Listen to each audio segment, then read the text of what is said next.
Snowy morning out there.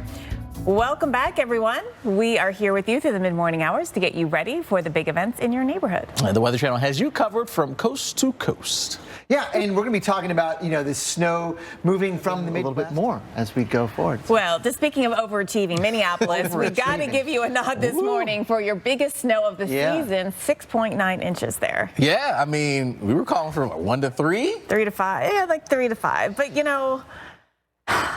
it happens. You get a band set up and it just happens. So, yes, enjoy it because you've been asking for it all winter long. You got it.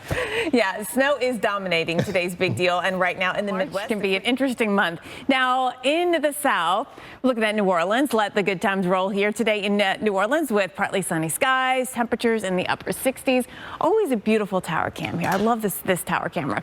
But Mother Nature is trying to ruin it with some rain for your weekend fun. And rain means that people may have to cover up their pups during Saturday's Crew de Pooch parade in nearby Mandeville. We've got rain in the forecast. So, yeah, we've got more parades going on. And this weekend here, that's a fun event that always takes place here after the big Mardi Gras events. And we are going to have rain. It starts Friday and continues Friday night and continues through the day on Saturday. And temperatures are going to be a lot cooler than we've seen lately. Plus Saturday night, look at this. We're dropping down to 40. There are some big changes coming in. Unfortunately, rain coming in. Worst timing for your Saturday plans. We'll see it by the end of the day there on Friday here into South Texas. So today, moisture on the increase. We'll see that through the day, maybe up towards Corpus Christi by the end of the day. Tomorrow morning, we've got some rain heading our way into Houston, New Orleans. We see those showers come on in. You notice that the moisture comes up from the south, but at the same time, we've got that system to the north that's tracking east. And that'll draw up some moisture, bringing rain to Birmingham, to Atlanta.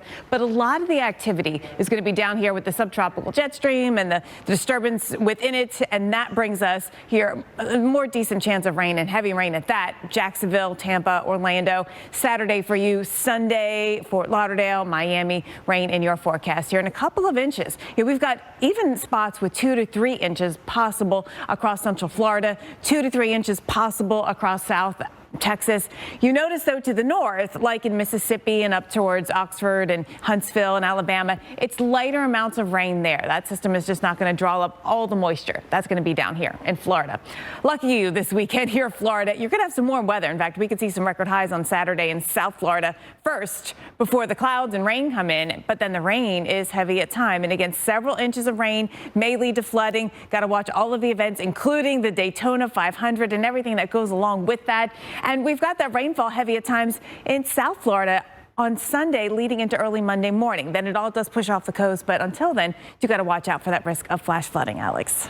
All right. Looking soggy there. Systems here, which, you know what I mean?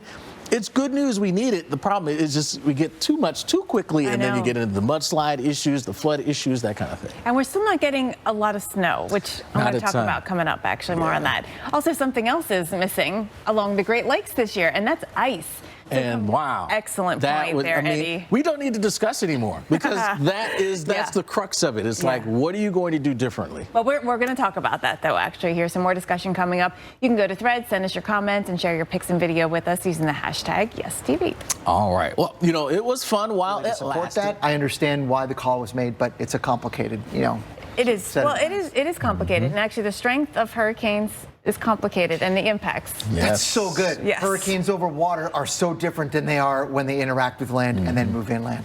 And what makes a strong hurricane? Well, look, recent years we've had some really strong historic storms, and that's led some scientists to propose a change to the Saffir-Simpson scale, adding a category 6 is what they proposed. I know, right? Well, the new category would include tropical cyclones with sustained winds of, check this out, at least 192 miles per hour, an intensity that only 5 storms have surpassed since 2013. So, how about we take a look at where we are currently with at least the current scale, and of course goes from 1 to 5. So that's where we've capped it, at least right now, and that 5 captures 157 and anything above that. Category 5, and this goes back to 1970. Category 5 was thought that was the highest you needed because once you surpass 157 miles per hour, how can you even measure beyond that, right? I mean, everything gets flattened at about that anyway. Yeah. So that's where we have the absolute catastrophic damage. What happens? What happens at 250 miles per hour?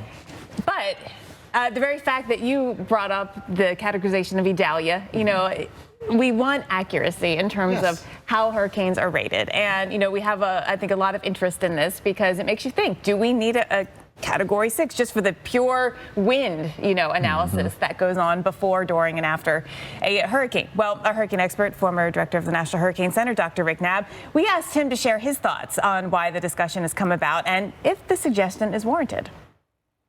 So research. Well said. Well said. Yeah. You know, I think the researchers looked a lot at the Western Pacific, where hurricanes, well, typhoons do get stronger. But when you just look at the Atlantic Basin and even include the East Pac in that, nothing really supersedes that. No. Yeah. It seems to me unnecessary. Exactly. You're trying to find a problem that's not there. Yeah. There haven't been that many to make up to add a whole category just for a few storms that happen to be outliers. You know, and the other thing that I think Rick was pointing to also, I don't know, it just doesn't seem like we need it. No, I mean, we might need other things, though. Like, how do we incorporate rainfall or surge into a category? Do we need to do that, right? I mean, these are always discussions that meteorologists have, and we're asking you, actually, to join the discussion today. So. And the other, there's a whole can of worms that we could start. We need an hour long to talk about this, but I mean, how do you actually assess the intensity of a tropical cyclone over water? Good luck with that. We don't even know what it's like over land when they come in, namely Idalia. Well, they're going to continue the conversation on Weather Underground today. Tune in at 1:40 Eastern for more on this. Next couple of hours, a good chunk of Michigan will be in the clear, and then we'll watch how it moves into the interior Northeast. Welcome back, everyone. We are here with you through the mid-morning hours to get you ready for all the big events in your neighborhood. Weather Channel has you covered here from coast to coast. Yeah, let's talk about some of the snow that's been moving through parts of the Midwest. I mean, Minneapolis, right, came in as a big all the time. You can still get snow even when it's warmer than average in winter. True. That's true, and it wasn't that cold, actually, when the snow was coming down. It was just really an efficient snow maker at the time. It just set up right over the city. There. Yeah, it's kind of like when you get stuck under a thunderstorm, right? Not everybody gets them in town, but it's kind of the same thing, just one portion of the storm. There you go. All right, so you're shoveling this morning. Some of you going late to work or school, perhaps in Minneapolis, but we've got more snow coming. Snow is dominating today.